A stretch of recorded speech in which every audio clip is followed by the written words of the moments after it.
तो हम आगे इसी टाइप के प्रश्नों को करते हैं। देखिए इसी तरह से एक प्रश्न क्या है, √5। √5 के लिए भी आप क्या कर सकते हैं, लिख लीजिए P/Q। मान लीजिए सबसे पहले माना कि √5 एक आप √5 एक परिमेय संख्या है ना, तो लिख लीजिए माना कि √5 एक परिमेय संख्या, ये हो गया √5। आप इसका क्रॉस मल्टीप्लाई कर दीजिए, है ना, तो क्या हो जाएगा, ये मैंने फिर से लिख लिया है, तो आप लिख लीजिए ये क्या हो जाएगा, ये यहाँ चला जाएगा, तो P बराबर Q√5। अब इसको दे दीजिए समीकरण 1। अब लिख दीजिए यहाँ पर समीकरण 1 के दोनों पक्षों का वर्ग करने पर, तो P² बराबर क्या हो गया, Q², 5Q², √5 क्या हो जाएगा, 5 हो जाएगा। अब ये 5 है, इसको यहाँ ले आइए, तो क्या हो जाएगा, P² / 5 बराबर Q², है ना। तो फिर देखो इसमें P² किससे विभाज्य है, 5 से, तो लिख दीजिए यहाँ पर चूंकि P 5 से विभाज्य है अतः P² भी 5 से विभाज्य होगा। अब आगे इसी तरह से, अब यहाँ पर बटे में क्या आया, 5, तो आप यहाँ P की जगह लिख दीजिए 5C, है ना। कंफ्यूज मत होइए कि Q की जगह लिखना है कि P की जगह, सीधे लिख दीजिए P की जगह, है ना, जहाँ पर है अपन। तो P की बराबर क्या रख दीजिए, 5C, है ना, जहाँ C क्या है, एक पूर्णांक है, तो रख दीजिए। तो समीकरण 2 में P बराबर 5C रखने पर, तो 5C तो वर्ग बटे 5 बराबर Q², तो 5 25, C² बटे 5 बराबर Q², 5 एकम 5, 5 25, C 5C² बराबर Q², तो C² बराबर Q²/5। तो यहाँ क्या हो गया कि Q भी 5 से क्या है, विभाज्य है, Q भी 5 से विभाज्य, तो Q² भी 5 से विभाज्य हो गया।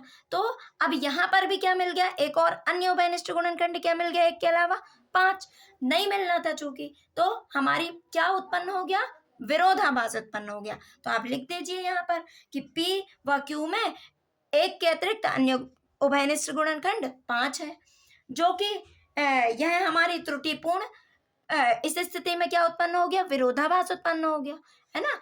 और फिर आगे लिख दीजिए यह हमारी त्रुटिपूर्ण परिकल्पना के कारण है ना। जब विरोध हो गया तो अब अपन वापस आ जाए, इससे स्पष्ट होता है कि √5 एक परिमेय संख्या है। चलिए अब आगे देखते हैं, तो क्या होगा। अब अगला प्रश्न है, ये भी बहुत इंपॉर्टेंट प्रश्न है। यदि आपको इस टाइप के प्रश्न आते हैं तो आप इसी टाइप के प्रश्नों को कीजिए, इनमें ज़्यादा नहीं रहता, क्योंकि हम एक बार क्या सिद्ध कर चुके होते हैं कि ये परिमेय संख्या है √5। अब √5 एक परिमेय संख्या है, इनको लेके हम सिद्ध कर लेते हैं आसानी से, है ना। तो आप सबसे पहले लिख लीजिए, माना कि 3 + 2√5 एक परिमेय संख्या है, ठीक है ना। तो P/Q बराबर 3 + 2√5, ठीक। तो अब इसमें क्या है, सबसे पहले देखिए कौन सिंगल है, ये और ये, इन दोनों में ये अलग है ना। तो अब सबसे पहले इसका पक्षांतर कीजिए, ये नहीं कि इसको यहाँ ले गए, है ना। तो सबसे पहले ये अकेला है, तो इसको कर लीजिए P/Q, ये धन के साथ है तो ऋण का हो जाएगा 2√5, ठीक। अब ये नहीं, अब सबसे पहले इसको सरल कर लीजिए, इसका एलसीएम क्या हो जाएगा, Q, तो P - 3Q/Q बराबर 2√5। अब देखिए √5 के साथ जो 2 है वो मल्टीप्लाई में है, गुणा में है, तो ये गुणा में है तो नीचे इस साइड आएगा, जब पक्षांतर होगा तो ये किस में आ जाएगा, भाग में, तो ये लिख लीजिए 2Q बराबर √5।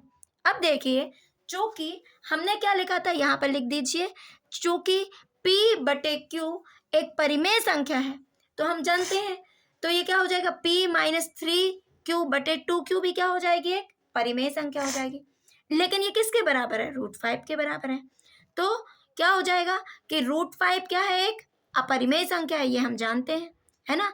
तो जब ये अपरिमेय संख्या है तो क्या उत्पन्न हो गया, विरोधाभास उत्पन्न हो गया, अतः 3 + 2√5 भी क्या हो जाएगी, एक अपरिमेय संख्या हो जाएगी, है ना। और हम ये भी जानते हैं कि किसी परिमेय संख्या को एक अपरिमेय संख्या के साथ जोड़ेंगे, घटाएंगे, तो भी वह हमें क्या प्राप्त होगी, एक अपरिमेय संख्या ही प्राप्त होगी। तो आप ये अच्छे से कीजिए, फिर आप वो जो कॉमन सी भाषा है उसको लिखना सीखिए, है ना। और कुछ नहीं है, इसमें क्या लिखना है, सीधे से लिख दीजिए, तो P व Q पूर्णांक है, P/Q परिमेय संख्या, इसलिए P - 3Q/2Q एक परिमेय संख्या होगी, है ना।